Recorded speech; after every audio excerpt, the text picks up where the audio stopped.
you were talking about characters not changing, and it made me remember a certain segment from one of your Simpsons essays. And let me just say it off the top of my head right now.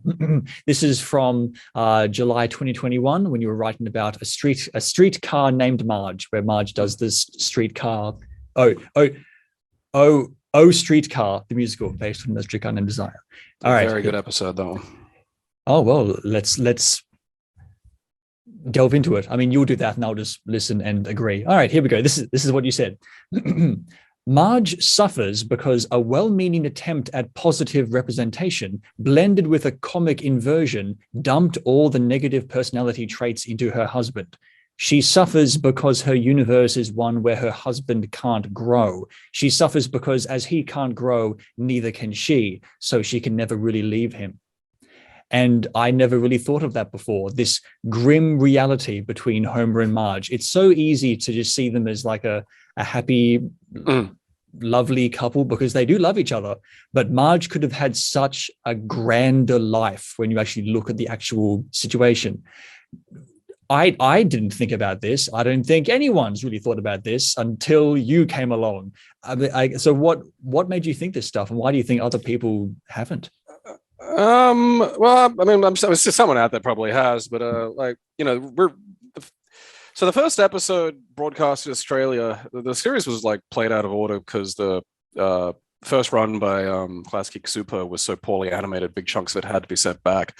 So the first episode shown in Australia was I think Bart gets an F, and that's actually a pretty solid introduction. The first episode technically shown, and the order that you'll get in any kind of DVD collection or something like that, is the Simpsons roasting over an open fire, which is the Christmas episode from season 1. And if you rewatch that, as I'm sitting there rewatching, I just realize it's like there's no, this is the first time anyone's seeing these characters. So you can have an episode that's about like, maybe bad things might happen to Homer, and that's fine because he's a bit of a dick. So it's okay to laugh at his expense. And you know that because you've seen other episodes where he's a dick. And it's like, all right, yeah, that's funny. I can, good, you deserve that. But this first episode is, it's not as sort of, it hasn't comfortably settled into the reality level it has in sort of the golden age and the modern period and things like that. So it's just kind of like grimly realistic. And so there's no good reason for us to find any of the bad things happening to Homer just or funny. It's just watching this like lower middle class guy have the bonus that he needs his family's Christmas plans, based on, just get stolen from him by his employer. He, gets a job as like a mall Santa to desperately, make enough money, and just, does everything there. And then, his pay is just abysmal. And so the whole episode is just this guy doing everything right and just being kicked and punished in a really cruel and brutal way. And they kind of like season 1's an odd duck for a lot of that. There's this sort of menace to a lot of it, and a kind of harshness to the cruelty that they hadn't sort of worked out how to really balance yet. And, that is one of those things that'll go, oh yeah, this is a terrible relationship if you look at it through like a realistic lens. And most sitcom, couples are. Like, it's because, you need sort of, you need a place for the funny, weird, wacky events to happen. But, it's funny when you get to watch them. Like, half the, you don't want this shit to happen to you. It's fucking awful. This is, it'd be terrifying. And they sort of, stuff like this will come up, in more sort of self-aware moments in The Simpsons and more self-aware shows like Family Guy and stuff like that, where it's like, yeah, this is an awful, awful, awful relationship. These people shouldn't be together.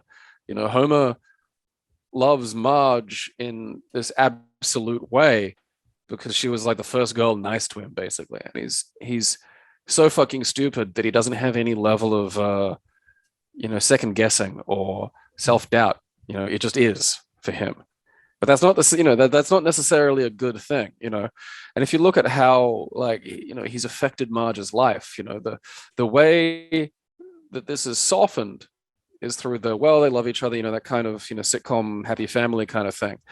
But that's, a very artificial thing, very true only for a story universe. It's not something that works in real life. and they don't really go. They do sometimes, but even then, it's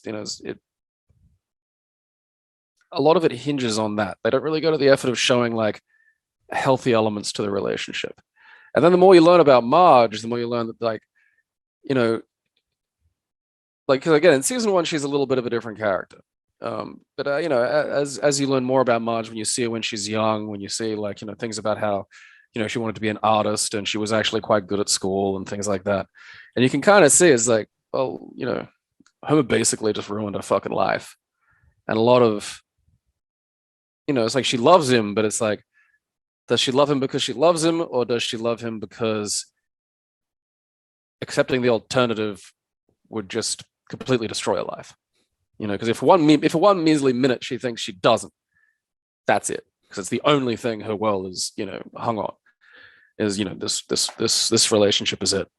It's like she's stuck in like the sunk cost fallacy. It's like she's been with this person for this long and she just can't leave because she's invested too much. Oh yeah, well there's definitely some of that, but also just without that, what is her identity? If she accepts it, her whole life has been wasted. And it's a critical amount of negativity. And again, the human brain isn't designed for happiness; it's designed to survive.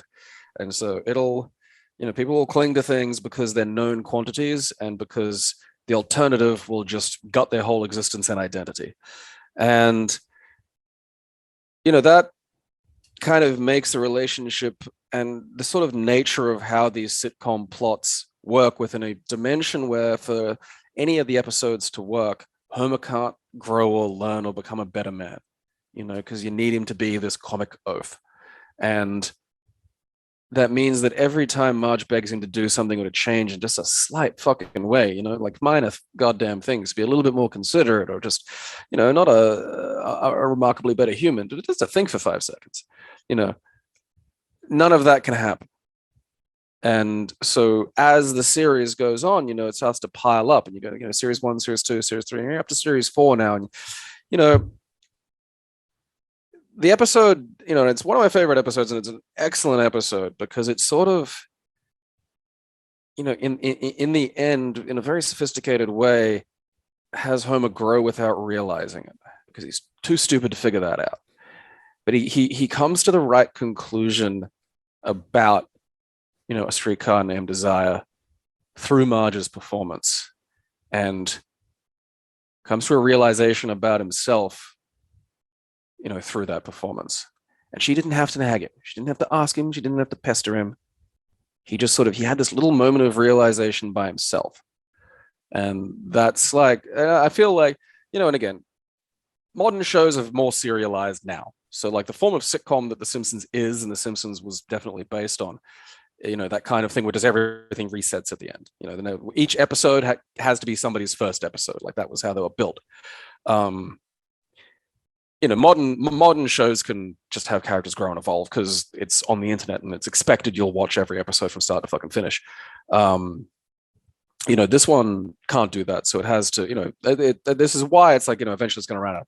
It runs out of stories, but this is a real clever way of sort of getting around that problem. And like Homer can't grow, he can't change. But if they really pay attention to how they're structuring the stories, they can have him undergo these tiny little fucking glimpses that because he's stupid, he won't turn into real change, but it'll be enough for Marge to it'll be enough reason for her to hang in there some more. And like her, the reality of the relationship is it's not a good one, it's not a healthy one, but also people, the reality of reality is there are lots of people in unhealthy relationships and will be for the, extent of their natural lives. And I mean, as unhealthy as it is, at least his love is genuine and his care is there. And the positives are real, I think I mentioned in that one that they have a functioning sex life beyond, most miserable couples. And that's not worth nothing.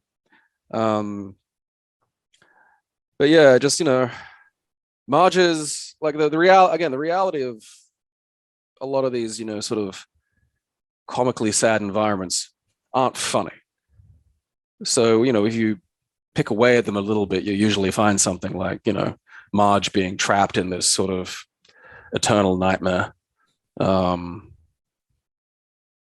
yeah, and it's part of what makes the show good, and part of what makes it historically relevant is it manages to find little ways to do this, but then also sort of just enough light to get in for it to keep going.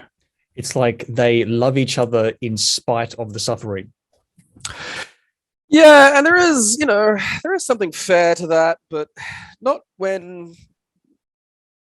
one character is kind of the problem, Like Marge has faults, but not to the degree that Homer does, again, like he has to be that way because it's funnier. A bunch of sensible people, a healthy family sitting around doing normal things isn't entertaining to watch. No one's going, oh, look, they're not screaming at each other and choking each other and shit like that. It's fucking boring. They don't put healthy, normal people in reality shows. But yeah, like again, it's one of those like again, nowadays they don't really have to think about that. They don't have to balance like a fucking early era sitcom with trying to make, some of the stuff work. They can just have a story world that evolves and characters that grow older and, things like that. But The Simpsons, because it was animated as well, Bart can be 10 forever, and what is a Modern Family, that ran for like, 10 or 11 years or something. And the kids grow. So you can do little kid stories in season 1, and then as they hit puberty, you can do puberty stories, and you get a whole nother fucking toolbox of stories to do there. And then as they get a little bit older, you can do slightly older stories. And over 10 years, you're going to have a naturally occurring slate of stories that you can do with these characters. Whereas, with The Simpsons, none of them, ever age or change. And so they get locked in this very particular weird little universe that is, probably more of a challenge to write for, really.